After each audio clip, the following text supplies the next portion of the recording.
السلام علیکم میرے عزیز ہم وطنوں، میں آج آپ کے سامنے ایک ایسے موضوع پر بات کرنا چاہتا ہوں کہ گلگت بلتستان ہو، آزاد کشمیر ہو یا پاکستان کے کسی بھی علاقے کے اندر کہیں پر بھی عوام جب اپنے حقوق کے لیے آواز اٹھاتی ہے تو کچھ لوگ ان کو ہندوستان کا ایجنٹ قرار دے دیتے ہیں، اور اسی طرح ہندوستان کے اندر جو لوگ مودی کے خلاف آواز اٹھاتے ہیں، وہاں پر کشمیر کے اندر، وہاں پر ہندوستان کے کئی شہروں کے اندر اور نیپال کے بنگلہ دیش کے اندر جو لوگ مودی حکومت کے خلاف آواز اٹھاتے ہیں ان کو پاکستان کا ایجنٹ قرار دے دیا جاتا ہے۔ تو میرے عزیز ہم وطنوں، سمجھنے کی بات یہ ہے کہ عوام اپنے حق کے لیے آواز نہیں اٹھائے گی تو کیا کرے گی؟ عوام کی آواز اٹھانے سے کوئی ریاست کمزور نہیں ہوتی، بلکہ عوام آواز اٹھاتی ہے تو ریاست طاقتور ہوتی ہے۔ کوئی بھی ریاست خاموشی سے ترقی نہیں کرتی، عوام بولتی ہے اور عوام اپنا حق مانگتی ہے، اور ریاست کا کام ہوتا ہے عوام کو اس کا حق دینا۔ جب بچہ روتا ہے تو ماں اسے دودھ پلاتی ہے، اگر بچہ چپ کر کے لیٹا رہے گا تو ماں کو کوئی پرواہ نہیں ہوگی۔ تو یہی مثال ہے ریاست کی کہ جب عوام روتی ہے، عوام اپنے حق کے لیے بولتی ہے، عوام سڑکوں پر آتی ہے، مطالبہ کرتی ہے، تو اس وقت ریاست ان کی بات سنتی ہے، ان کے ساتھ مذاکرات کرتی ہے اور ان کے مطالبات کو مانتی ہے، ان کے مسائل کو حل کرنے کے لیے کوشش کرتی ہے۔ لیکن یہاں پر ہمارے اس ملک میں اس وقت میرے پاکستانیوں، میرے کشمیریوں، اس وقت جو ہمارے ملک کے اندر نظام ہے وہ بالکل اس سے الٹا ہو رہا ہے۔ یہاں پر کیا ہے؟ یہاں پر جو بھی بندہ اپنے حق کے لیے، اپنے حقوق کے لیے آواز اٹھائے گا، جو بھی بندہ سچ کے لیے بولے گا، اپنے مسائل کو حل کروانے کے لیے بولے گا، اس کو ملک دشمن قرار دے دیا جائے گا، دوسرے ملکوں کا اس پر لیبل لگا دیا جائے گا کہ یہ فلاں ملک کے ایجنٹ ہیں، کہ یہ غدار ہیں۔ تو میرے پاکستانیوں، اس معاشرے کے اندر ہو کیا رہا ہے؟ کیا اس طرح ملک ترقی کرتے ہیں؟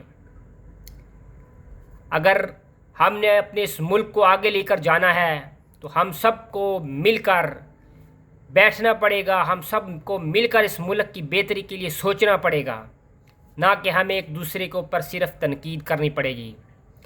ریاست جو بھی ہوتی ہے، حکومت جو بھی ہوتی ہے، اس کو تنقید سننا پڑتی ہے، اور عوام کی تنقید کسی بھی ریاست کو کمزور نہیں کرتی بلکہ طاقتور بناتی ہے۔ کئی چیزوں کا حکومت کو پتہ نہیں ہوتا، لیکن جب عوام اپنے مطالبات ان کے سامنے رکھتی ہے تو پھر حکومت کو ان چیزوں کا پتہ چل جاتا ہے، اور پھر حکومت ان چیزوں سے سیکھ کر ان کاموں کی بہتری کے لیے کام کرتی ہے، اور اس طرح پھر ملک آگے ترقی کرتا ہے۔ اس طرح نہیں ہوتا کہ عوام اپنے حقوق کے لیے، اپنے مسائل کے لیے اگر کوئی بات حکومت کے سامنے رکھے اور حکومت ان کو الٹا غدار قرار دے دے۔ یہ کہاں کا انصاف ہے اور یہ کس معاشرے کی بات ہے؟ کیا اس طرح کوئی معاشرہ ترقی کر سکتا ہے؟ کیا ہمارا اسلام ہمیں اس کی اجازت دیتا ہے؟ کیا یہ دستور اس وقت جو ہمارے ملک کے اندر ہے، کیا یہاں پر دو دستور نہیں ہے اس وقت؟ ایک طاقتور کے لیے الگ قانون ہے، عام آدمی اور غریبوں کے لیے الگ قانون ہے۔ طاقتور جو کرسی پر بیٹھا ہے، جس کے پاس طاقت ہے، وہ جو مرضی گناہ کر لے، وہ جو مرضی کرپشن کر لے، لوٹ لے، اس کو معافی ہے، اور عام عوام میں سے اگر لوگ باہر نکل کر اپنے حق کے لیے آواز بھی اٹھائیں تو ان کو غدار قرار دے دیا جاتا ہے۔ یہ کون سا دستور ہے؟ کیا اس طرح قومیں ترقی کرتی ہیں؟ کیا اس طرح ملک ترقی کرتے ہیں؟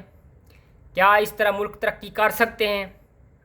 تو اس لیے میری تمام لوگوں سے یہ گزارش ہے، اور میری حکومت سے اور عوام سے سب سے میری یہ اپیل ہے کہ سب مل بیٹھ کر اس ملک کی ترقی کے لیے مثبت سوچ سوچیں، ایک دوسرے کو غدار نہ کہیں،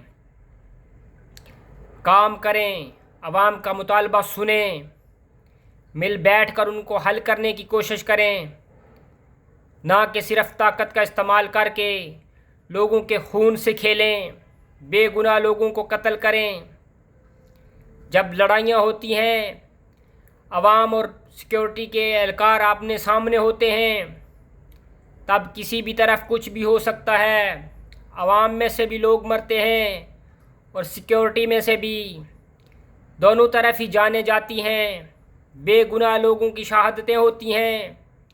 اس سے ریاست کو کیا ملتا ہے؟ اس سے عوام کو کیا ملتا ہے؟ اس سے اچھا یہ نہیں ہے کہ سب مل بیٹھ کر امن کے ساتھ مسائل کا حل نکالیں۔ امید ہے کہ آپ کو میری یہ باتیں پسند آئی ہوں گی۔